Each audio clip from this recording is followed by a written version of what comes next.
بسم اللہ الرحمن الرحیم۔ السلام علیکم، خوش آمدید ناظرین۔ ریگستان کی ریت پر شام کا سایہ اتر رہا ہے، ہواؤں میں ایک سناٹا ہے اور اس سناٹے کے پیچھے ایک اندیکھی پکار، ایک انکہی چیتاونی، ایک ایسا سکون جو طوفانوں کی آمد سے پہلے ہوتا ہے۔ اسی خاموشی کے پیچھے ایک ایسی قوم بستی تھی جسے دنیا قوم عاد کے نام سے جانتی ہے۔ قرآن کریم فرماتا ہے، کیا تم نے عاد کو نہیں دیکھا؟ وہ لوگ جن کی قد کاٹھی میں اللہ نے دنیا میں کسی کو ان جیسا پیدا نہیں کیا۔ سورہ الفجر 1:6-8۔ یہ صرف ان کی طاقت نہیں تھی، یہ ان کا امتحان تھا جسے انہوں نے گھمنڈ اور نافرمانی میں ضائع کر دیا۔ ان کی عمارتیں آسمان سے باتیں کرتی، ان کے محل بادلوں کو چھوتے، ان کے بازو پیڑوں کے تنوں جیسے مضبوط اور ان کے دل غفلت، گھمنڈ اور سرکشی سے بھرے ہوئے تھے۔ قرآن ان کے تکبر کو اس طرح بیان کرتا ہے، عاد نے کہا، ہم سے بڑھ کر طاقتور کون ہے؟ سورہ فصلت 41:15۔ یہ جملہ تھا جس نے ان کی تباہی کی داستان لکھ دی، لیکن ان سب کے باوجود اللہ کے سامنے نفرت اور بغاوت، یہی تعجب، یہی سرکشی ان کی بربادی کا بیج بنی۔ انہی کے بیچ اللہ تعالیٰ نے بھیجا اپنا نبی حضرت ہود علیہ السلام کو۔ وہی زبان، وہی قوم، وہی قبیلہ، لیکن دل اللہ کے نورانی ہدایت سے بھرپور۔ قرآن نے فرمایا، اور ہم نے عاد کی طرف ان کے بھائی ہود کو بھیجا۔ انہوں نے کہا، اے میری قوم، اللہ کی عبادت کرو، اس کے سوا تمہارا کوئی معبود نہیں۔ سورہ ہود 11:50۔ ان کی آواز میں نرمی تھی اور محبت بھی تھی، اور حق کا جلتا ہوا سورج بھی۔ ہود علیہ السلام کا پہلا نصیحت بھرا خطبہ۔ ہوا ہلکی ہے، سورج ڈھل رہا ہے، نبی کی آواز ریگستان میں گونجتی ہے، اے میری قوم، تمہاری عمارتیں، تمہاری طاقت، تمہارے محل، یہ سب تمہیں دھوکے میں نہ ڈالے۔ اللہ نے تمہیں پیدا کیا ہے، اسی نے تمہیں نعمتیں دی ہے، اسی کے سامنے تمہیں لوٹ کر جانا ہے۔ ان کا انداز نصیحت، درد، رحمت اور خوف الہی کا سنگم تھا۔ قوم عاد کا جواب، سرکشی کا آغاز۔ قوم کے سردار مسکراتے ہیں طنز بھری ہنسی کے ساتھ، اے ہود، کیا تو ہمیں ڈراتا ہے اس عذاب سے جسے ہم نے کبھی دیکھا ہی نہیں؟ قرآن ان کے الفاظ بیان کرتا ہے، کیا تو اس لیے آیا ہے کہ ہم اپنے باپ دادا کے خداؤں کو چھوڑ دے؟ سورہ الاعراف 7:70۔ اور پھر ایک بہت خطرناک جملہ، لا تو عذاب اگر تو سچا ہے، یعنی اگر عذاب لانا ہے تو لے آ، دیکھتے ہیں کیا ہوتا ہے۔ یہی جملہ قوم عاد کی تباہی کی دستک بنا۔ ہود علیہ السلام کا جواب قرآنی لہجہ۔ حضرت ہود علیہ السلام کی آنکھوں میں دکھ، چہرے پر صبر کا نور تھا، اور لفظ اللہ کی قسم پر کھڑے، میں اللہ کو گواہ بناتا ہوں اور تم بھی گواہ رہو کہ میں ان سب چیزوں سے بری ہوں جنہیں تم اللہ کا شریک بنا رہے ہو۔ سورہ ہود 11:54-55۔ پھر فرماتے ہیں، اب تم سب مل کر میرے خلاف چال چلو، مجھے مہلت بھی نہ دو۔ یہ وہ یقین تھا جو صرف نبیوں کے دلوں میں ہوتا ہے، اللہ پر بھروسہ، اللہ کی رحمت اور حق کی طاقت۔ ہود علیہ السلام کہتے ہیں، اے میری قوم، اللہ کی نافرمانی چھوڑ دو، گھمنڈ چھوڑ دو، تم پر ایسا عذاب آ جائے گا کہ تمہاری نسلیں بھی یاد کر کے کانپیں گی۔ لیکن ان کی آواز جیسے پتھروں پر دستک دے رہی ہو، قوم عاد کا ایک ہی جواب، ہم بہت طاقتور ہے، ہمیں کوئی نہیں ہرا سکتا۔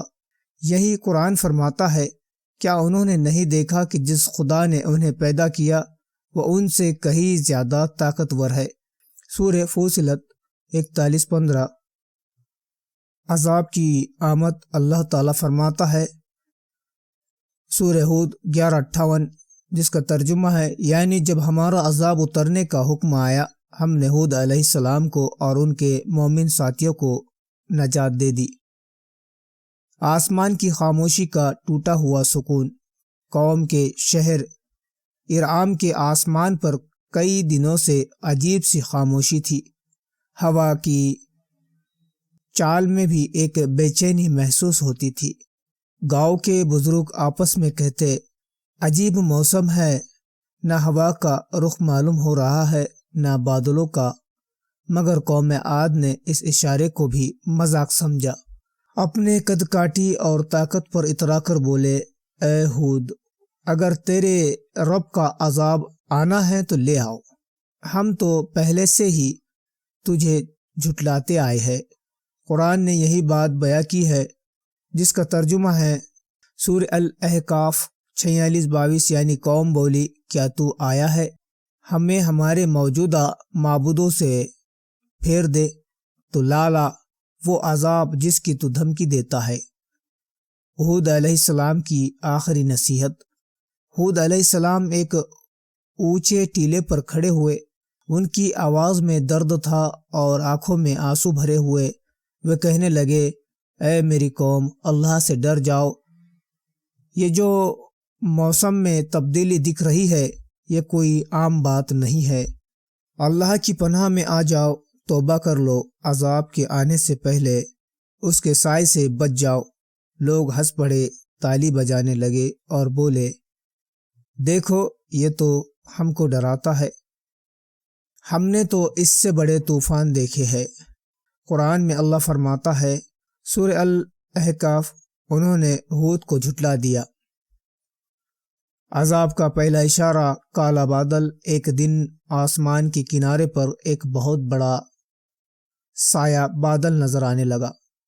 قوم کے لوگ خوش ہو کر دوڑے، دیکھو رحمت کا بادل آ رہا ہے، بارش ہوگی، ہماری زمینیں پھر ہری ہوں گی۔ مگر ہود علیہ السلام نے سر جھکا لیا، ان کی آنکھوں سے آنسو بہنے لگے۔ انہوں نے کہا، اے میری قوم، یہ رحمت نہیں ہے، یہ عذاب ہے اللہ کی طرف سے، وہ طوفان ہے جو لوگوں کو ہلاک کر جاتا ہے۔ قرآن گواہی دیتا ہے، جس کا ترجمہ ہے سورہ الاحقاف 46-24، یعنی جب انہوں نے بادل دیکھے تو بولے، یہ تو بارش لانے والا بادل ہے۔ ہود نے کہا، نہیں، یہ وہی ہے جس کی تم جلد بازی کر رہے تھے، دردناک عذاب لانے والی ہوا۔ آندھی کے آنے سے پہلے کی رات، اس رات آسمان کا رنگ عجیب ہو گیا تھا، چاند پر جالی جیسا ہلکا سا داغ ابھر آیا تھا، زمین ہلکی ہلکی کپ کپا رہی تھی، جیسے کوئی بہت بڑا حادثہ پاس آ چکا ہو۔ بچے ڈرتے ہوئے ماؤں سے چپکے ہوئے تھے، مگر بڑے لوگ کہہ رہے تھے، ارے کچھ نہیں، یہ تو ہر موسم میں ہوتا ہے۔ لیکن ہود علیہ السلام اپنے چند مومنوں کے ساتھ ایک سرکشت جگہ چلے گئے، جہاں اللہ نے انہیں حفاظت کا وعدہ دیا تھا۔ ہود علیہ السلام نے رات کے اندھیرے میں اپنے ہاتھ اٹھائے، اے میرے رب، تو دیکھ رہا ہے کہ اس قوم نے تیری نسبت کیا گستاخی کی ہے، میں نے تیری راہ میں کوئی کوتاہی نہیں کی، تو ہمیں اس آنے والی آفت سے بچا لے۔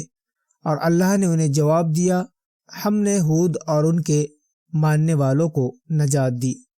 کڑکڑاتی ہوئی تیز ہوا کا پہلا جھونکا۔ فجر کا وقت ہوا، سورج نکلنے کو تھا، لیکن اس سے پہلے ہی ہوا کا ایک بہت تیز جھونکا آیا جو پہلے کبھی نہیں دیکھا گیا تھا۔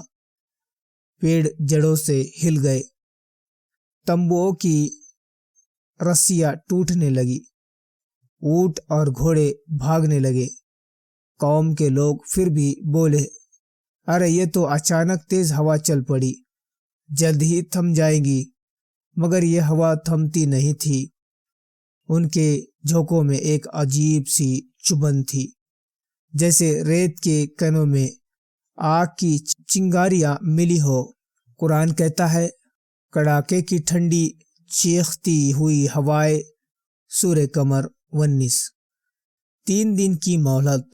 علماء نے بیان کیا ہے کہ عذاب شروع ہونے سے پہلے قوم عاد کے چہروں کے رنگ بدلنے لگے۔ پہلے دن چہرے پیلے ہو گئے، دوسرے دن لال، تیسرے دن کالے، اور یہ اشارہ ہود علیہ السلام نے پہلے ہی بتا دیا تھا۔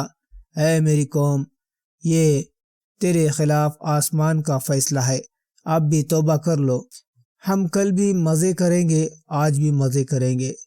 عذاب کا پورا طوفان اترتا ہے۔ تیسری شام سورج میں ایک ایسا عجیب سا سناٹا تھا، مانو زمین اپنی سانسیں روک چکی ہو۔ پھر اچانک آسمان سے ایک گونجدار دھماکہ ہوا۔ پہلے ہی ہوا ٹھنڈی، پھر وہ بونڈر بنی، پھر وہ بونڈر ایک موت کی آندھی میں بدل گیا۔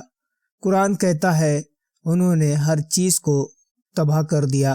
سورہ الاحقاف 25۔ ہوا ایسے چل رہی تھی جیسے کسی ادرشیہ ہاتھ نے پہاڑ کو اٹھا کر پٹک دیا ہو۔ لوگ اڑ اڑ کر آسمان میں جا رہے تھے اور اونچی اونچی پہاڑیوں کی طرح نیچے گر رہے تھے۔ ان کی آوازیں ختم ہو گئی، ان کے محل گر گئے، ان کے گھمنڈ کاغذ کی طرح بکھر گئے۔ قرآن میں آتا ہے، جس کا ترجمہ ہے، ہم نے ان پر 7 راتیں اور 8 دن لگاتار وہ ہوا مسلط کر دی۔ سورہ حقہ 7۔ 8 دنوں تک نہ ہوا رکی، نہ آواز رکی، نہ چیخیں رکی، نہ موت رکی۔ ہوا ہر اس چیز کو اکھاڑ رہی تھی جو کبھی قوم عاد کی شان مانی جاتی تھی۔ عذاب کے بعد کی خاموشی، اور پھر 8 دن بعد اچانک ہوا رک گئی۔ مگر اس کے بعد جو نظارہ تھا وہ دل دہلا دینے والا تھا۔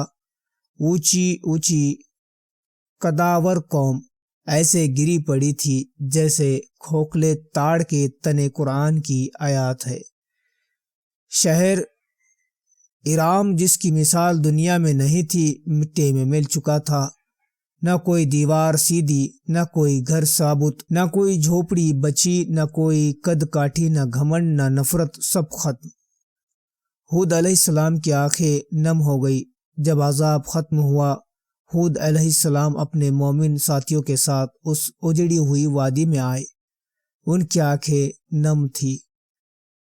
انہوں نے کہا، اے اللہ، تو ہی وہ ہے جس نے رحمت بھی بھیجی، تو ہی وہ ہے جس نے انکار کرنے والوں پر عذاب بھی بھیجا۔ تو ہمیں اپنی رحمت میں زندہ رکھ اور اسی رحمت پر ہمارا خاتمہ فرما۔ اور اسی طرح ہود علیہ السلام اور ان کے ایمان والے ساتھی سلامتی سے بچا لیے گئے۔ 8 دن 7 راتیں جب عذاب چلا اور قوم عاد مٹی میں مل گئی تو ہود علیہ السلام اپنے مومن ساتھیوں کے ساتھ اس اجڑی ہوئی وادی سے گزرے۔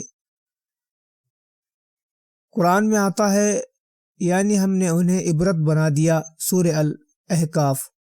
اللہ نے پوری قوم کو نشانی اور سبق بنا دیا، جو ہر انسان پڑھے سمجھے اور اپنے دل پر ہاتھ رکھ کر سوچے کہ کیا میرے اندر بھی وہی گناہ ہے جو ان میں تھے۔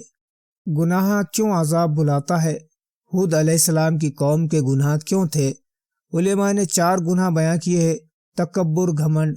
قوم عاد کا سب سے بڑا جرم یہی تھا۔ وہ کہتے تھے، ہم سے زیادہ طاقتور کون ہے؟ سورہ فصلت۔ آج انسان یہی کہہ رہا ہے، میرے پاس ٹیکنالوجی ہے، میرے پاس پیسے ہے، میرے پاس سوچ بڑی ہے، لیکن اللہ کی قدرت کے سامنے یہ سب کچھ بھی نہیں۔ اللہ کی نافرمانی ہود علیہ السلام نے رو رو کر سمجھایا، مگر قوم نے کہا، ہم نہیں مانیں گے، ہم اپنے باپ دادا کے مذہب پر ہی رہیں گے۔ آج بھی بہت لوگ یہی کہتے ہیں۔ لوگ کیا کہیں گے، رسم ہے، چلنے دو، دل ایمان ہے، اتنے کڑے مت بنو۔ لیکن نبی کی بات چھوڑنا یہی ہلاکت کا دروازہ ہے۔ پہلے گھروں میں گناہ تھوڑے تھے، آج جیب میں موبائل ہے اور ہر گناہ ایک کلک پر ہے۔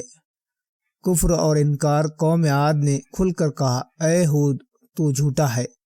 آج بھی لوگ کہتے ہیں کہ دھرم کو آسان کرو، یہ سب پرانی باتیں ہیں، وگیان ہی سب کچھ ہے۔ اللہ نے ہر اس قوم کو پکڑا جس نے نبیوں کو جھٹلایا۔ آج کا زمانہ قوم عاد جیسا کیوں ہو رہا ہے؟ علماء فرماتے ہیں جب کسی قوم کے گناہ وہی ہو جاتے ہیں جو پہلے والوں کے تھے تو انجام بھی وہی ہوتا ہے۔ آج دنیا میں سود، شراب، زنا، فحاشی، ناچ گانا اور فتنے اتنے پھیل چکے ہیں کہ ہر گھر میں بے حیائی داخل ہے۔ آج انسان بھی کہہ رہا ہے میری ٹیکنالوجی، میری طاقت، میری سائنس، اور یہی گھمنڈ قوم عاد کا بھی تھا۔ علماء کا قول ہے عذاب کب آتا ہے؟ حدیث میں آتا ہے کہ جب کسی قوم میں گناہ عام ہو جاتے ہیں اور اچھائی کرنے والے خاموش ہو جاتے ہیں تو اللہ اس پر عذاب بھیج دیتا ہے۔ ترمذی۔ آج گناہ پھیلے ہوئے ہیں اور اچھے لوگ چپ ہے، کوئی ٹوکتا نہیں، کوئی سمجھاتا نہیں، تو کیا یہ حال قوم عاد جیسا نہیں؟ اللہ عذاب کیوں بھیجتا ہے؟ قرآن میں آتا ہے جس کا ترجمہ ہے سورہ نحل، یعنی اللہ کبھی کسی پر ظلم نہیں کرتا، لوگ خود اپنے آپ پر ظلم کرتے ہیں۔ اللہ عذاب اس لیے بھیجتا ہے تاکہ انسان فقر چھوڑ دے، تاکہ وہ واپس اسی کی طرف لوٹ آئے، تاکہ دنیا کو پتہ چلے کہ اللہ کی سطح سب سے اوپر ہے۔ قوم عاد کی ہلاکت صرف ان کی غلطی نہیں، ہر اس انسان کے لیے سبق ہے جو اللہ کی نافرمانی کرتا ہے۔ آج کے زمانے میں عذاب کیسا ہو سکتا ہے؟ علماء کی تفسیر، آج عذاب صرف طوفان یا ہوا نہیں، علماء کہتے ہیں دماغوں کا عذاب، لوگوں کے دل سے سکون چلا گیا، برکت چلی گئی، محبت چلی گئی، گھروں میں جھگڑے، بچوں میں بدتمیزی، یہ بھی عذاب ہے۔ روزی میں تنگی، کماتے بہت ہے، برکت نہیں، یہ بھی عذاب ہے۔ بیماریاں، نئی بیماریاں جن کا علاج بھی نہیں ملتا، یہ بھی عذاب ہے۔ فتنے اور ڈر ہر دل میں، بھوشیہ کا ڈر، بیماری کا ڈر، بے روزگاری کا ڈر، یہ بھی عذاب کا روپ ہے۔ عبرت کیسے لی جائے؟ ہود علیہ السلام کی کہانی کا سب سے بڑا سبق یہ ہے۔ سبق نمبر 1، گناہ چھوڑ دو، کیونکہ گناہ ہی عذاب کا اصلی دروازہ ہے۔ سبق نمبر 2، اللہ پر بھروسہ۔ قوم عاد طاقتور تھی مگر بچا کون؟ صرف وہ جس نے اللہ پر بھروسہ کیا۔ نبیوں کی بات، آج ہمارے لیے نبی کی سنت ہی ہدایت ہے۔ یہ نمبر 3، گھمنڈ دینا، اللہ کو گھمنڈ کرنے والا انسان سب سے ناپسند ہے۔ نمبر 4، توبہ ہی وہی چابی ہے جس سے عذاب کے دروازے بند ہو جاتے ہیں اور رحمت کے دروازے کھل جاتے ہیں۔